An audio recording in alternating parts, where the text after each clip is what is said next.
Watu wetu kutoka Rotary wamekutanisha sisi pamoja siku ya leo hapa. Vikundi zetu zote ya change program, tukianza na Kasei 1, Kasei 2, Lopet na Wasat. Bwana Yesu asifiwe.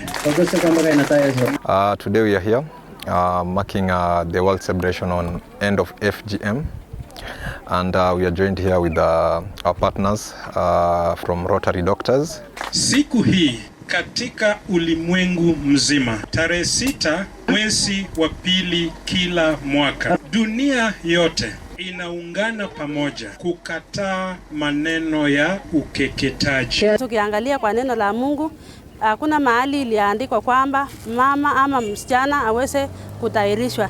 FGM ni mambo mengine ambaye watu wa pande hii wameanza kukataa kabisa. Sisi hatuna haja na hiyo kitu.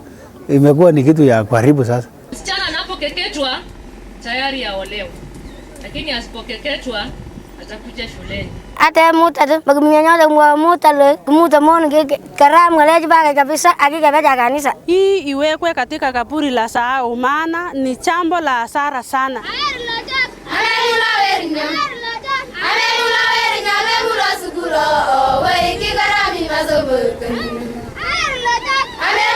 We are here, it's a place called Mbaru, to celebrate international zero tolerance to FGM, because the world over is celebrating this day because FGM is a violation of human rights. Siku ya leo tumekuwa na sherehe kubwa ya kukataa ukeketaji kwa wasichana. Imekuwa faida kubwa sana kwetu wa mama na pia kwa wasichana kukataa hii ukeketaji. Today, as we unite with other people in the world to combat this form of discrimination against girl child. Tukienda Amerikani, England, tukienda Sweden, tuende Egypt in Africa, tukuje hapa Kenya, duniani yote inaungana kwa sauti moja ikisema ya kwamba hatutaki ukeketaji ya wamama. FGM increases the risks of urinary tract infections, which affects bladder and kidneys and may lead to fatal complications. Nimefurahi kabisa kwa watu ya Rotary kwa kufunza mambo ya FGM. Ukeketaji inaharibu afya ya kina mama. We can see a girl running away, and the other one is seeking for help. The other one is refusing by running to school, carrying her bag. And the writings that up there is education is key to eliminate FGM.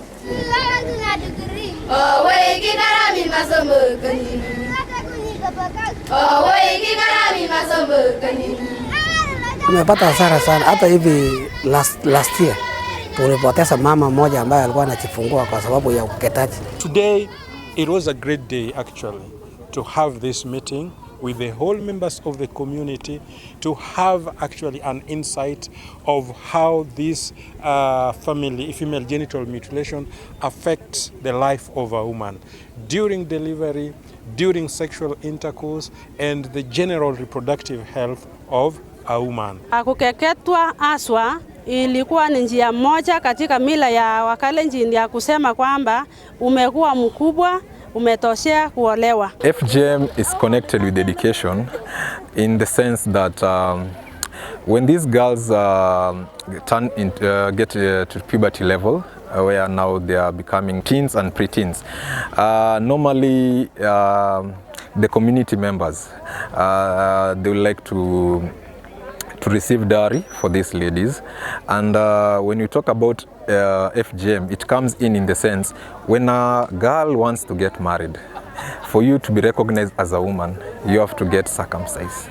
And that is why if you look at those girls who are circumcised, majority of them are married. Ndio mara yangu ya kwanza kukua kwa community meeting pamoja na MCA na administrative leaders, tumekuja kuongea pamoja ili to protect the future of this community. Kitambo ungeona mama na baba walikuwa wanataka msichana atairishwe kwa sababu ilikuwa ni mila ya kwao, na wanaona mwenye achekeketwa maybe wanachekeana, atachekewa kule ni mbaya, si haikuwa mzuri kwao. So mama alikuwa naamua na baba pia naamua. A Pokot woman is not somebody who can make important decisions in the family.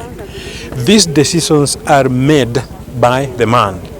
And there was no way we are going to have a project that is targeting a woman who cannot make a decision and leave out the man who makes the decision. And so we looked at how can we be able to manage this challenge.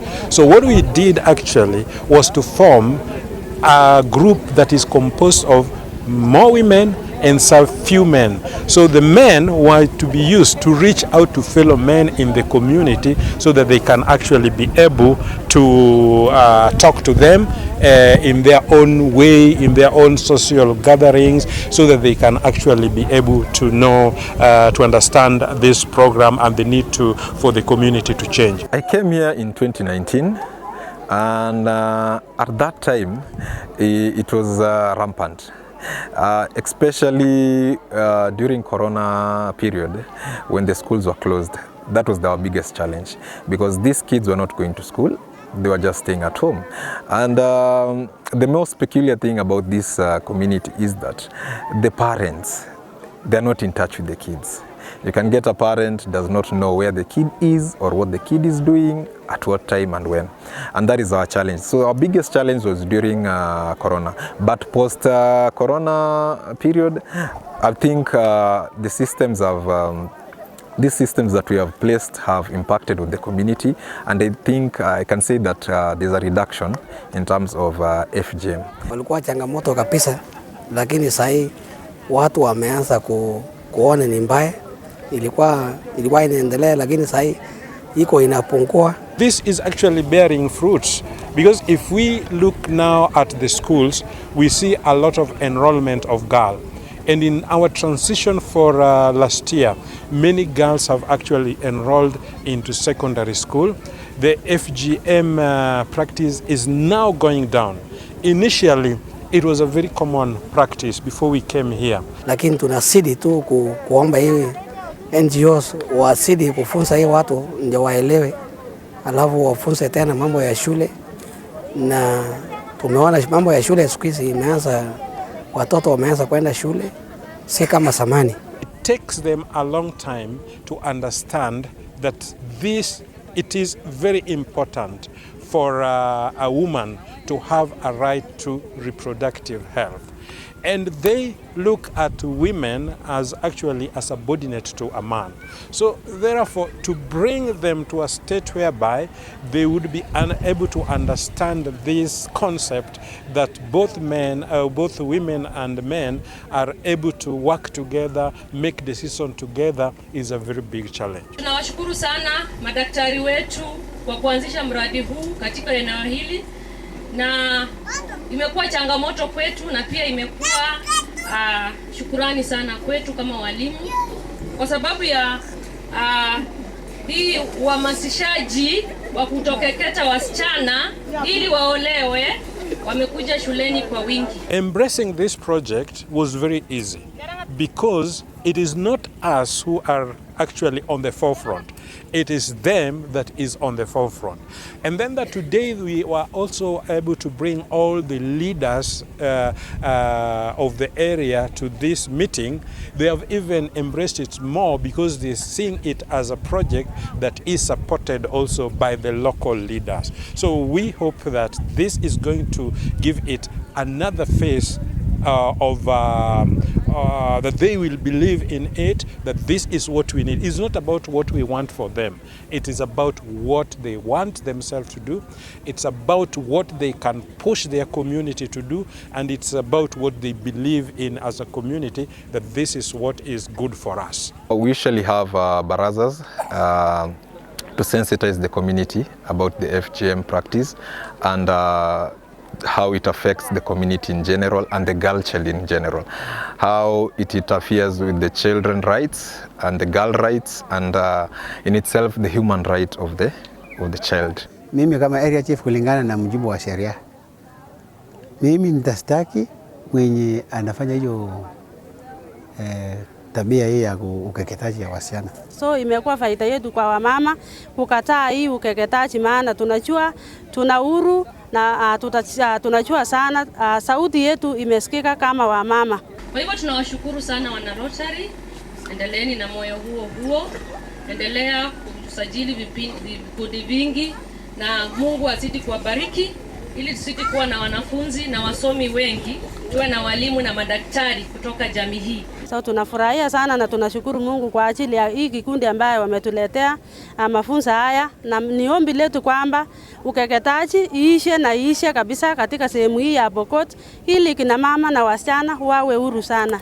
Watakapoelewa madhara ambayo yanapatikana msichana akikeketwa, watawacha na watoto watakuwa shuleni. This change that we are actually talking about is a change that this community needed a long time ago. Because many times when we sit with them and talk, they tell us, I wish you were here 10 years ago. We would not be where we are today. So we see a community that is very ready for change. We see a community that really wants to work towards change.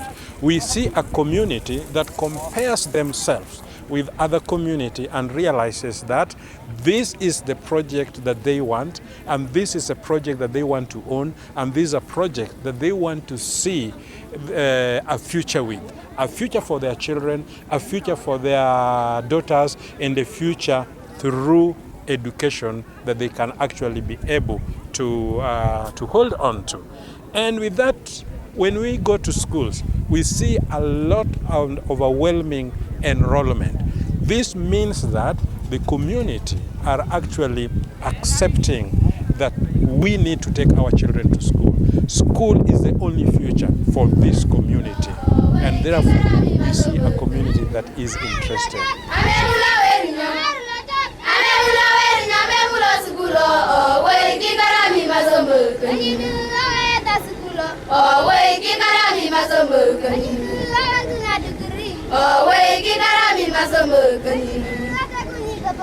Oh,